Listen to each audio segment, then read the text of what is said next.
On va continuer la balade. On est sur le point de rentrer. C'est très beau. On marche.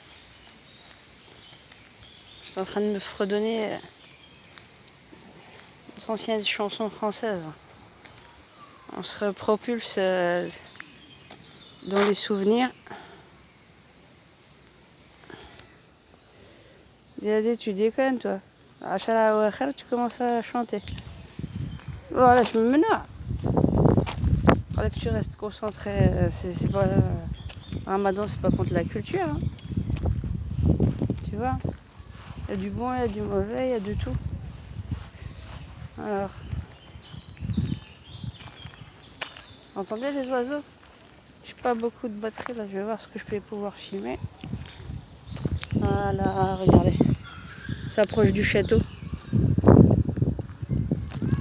Ça approche du musée, du château de Brabant. Ils ont allumé la fontaine, ils ont ouvert la fontaine.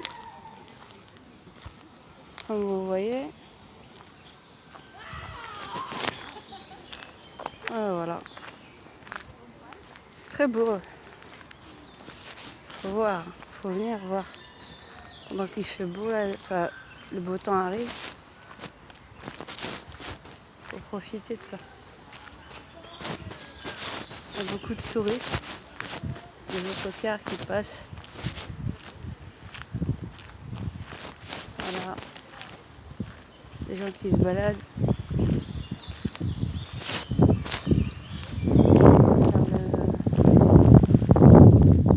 Tour.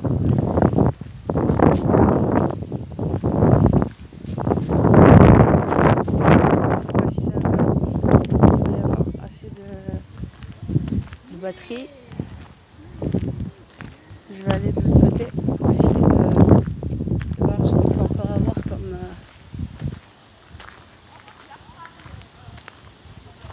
Non, je voulais pas faire de photos, je voulais qu'on fasse des. Voilà, regardez comment c'est beau, c'est bien entretenu. Vous voyez? Voilà. Voilà, vous entendez les oiseaux?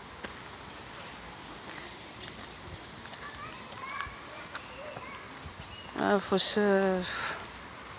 faut s'oxygéner. Hein. Le jour,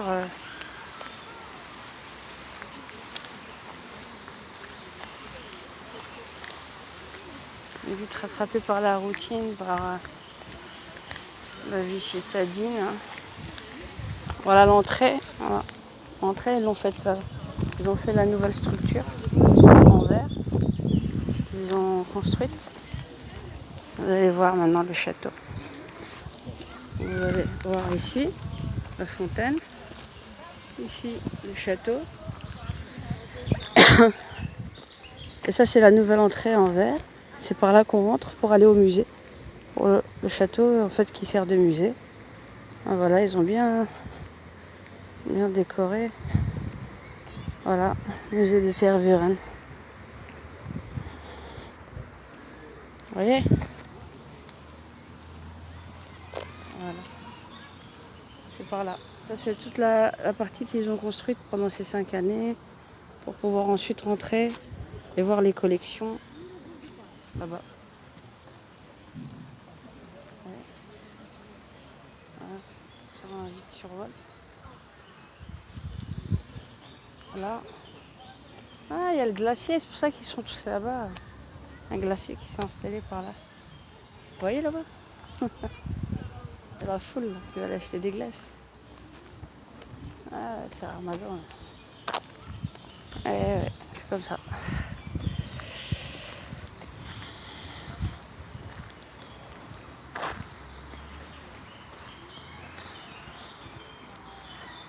Alors, c'est pour quand la révolution en France? Pas la révolution à la manière des gilets jaunes. La révolution politique. Alors, qui est chaud pour faire le parti politique patrie? D'ici là, on sera prêt pour 2022.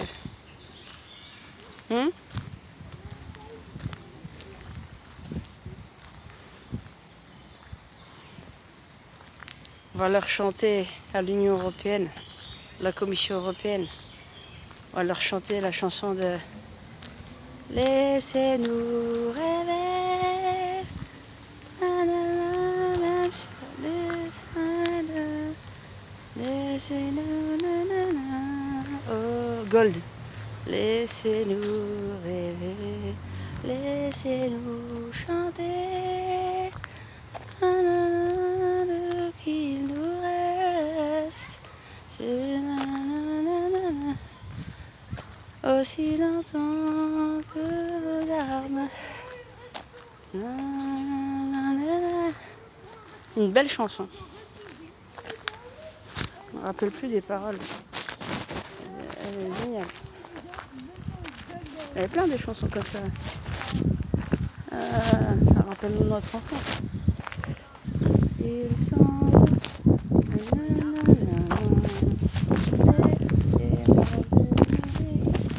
Ah, c'était notre époque, ça. Dorothée. Vous vous rappelez Dorothée? Allô, allô, monsieur l'ordinateur. Dites-moi, où est passé mon cœur? La radio du bonheur. Dites-moi, où est passé mon cœur? Dites-moi, où il est? Je suis en plein délire. Hein. Je suis avec les souvenirs, les années 80, la prospérité en France.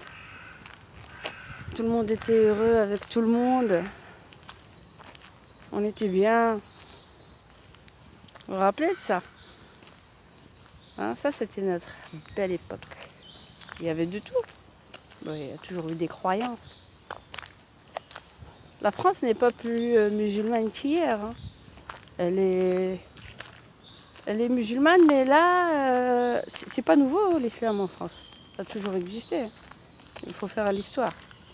La problématique, c'est qu'aujourd'hui, on est dans la surenchère avec justement le wahhabisme et le salafisme qui a tout misé bien plus sur l'apparence que sur le fond.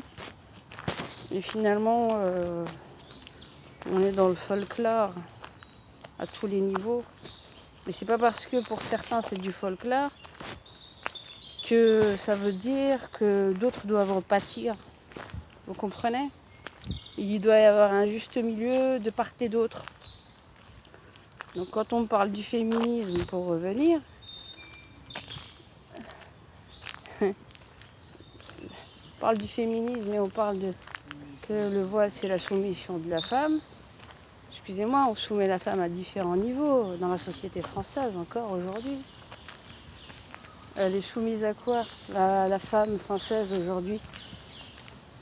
Attention, je suis française. Hein. En dehors de celle qui n'est pas musulmane, pour pas dualiser la musulmane et la femme française, comme si la musulmane ne serait jamais française. Je suis une française musulmane, que l'on soit bien clair. Il faut faire très attention lorsque l'on parle, il faut être très précis. Quand on utilise des sémantiques, et bien définir les contours de ce qu'on utilise comme vocabulaire de manière à ce que nous fassions une distinction claire dans l'utilisation des mots, qu'on ne fasse pas une bouillabaisse. Donc le féminisme d'aujourd'hui, c'est de l'ultra-féminisme, c'est de l'extrémisme pour la marchandisation maximale de la femme. Maintenant, au nom du féminisme, avec les lobbies LGBT notamment, même pas des lobbies LGBT, des couples qui n'arrivent pas à avoir d'enfants, on marchandise le corps de la femme avec la PMA et la GPA, d'accord? Et on dit ça c'est la liberté de la femme de disposer de son corps. Ben non, non. Parce que si on réfléchit bien, on se rendra compte que, regardez, la prostituée, elle, soi-disant dispose de son corps, c'est pas parce qu'elle dispose de son corps qu'elle se prostitue.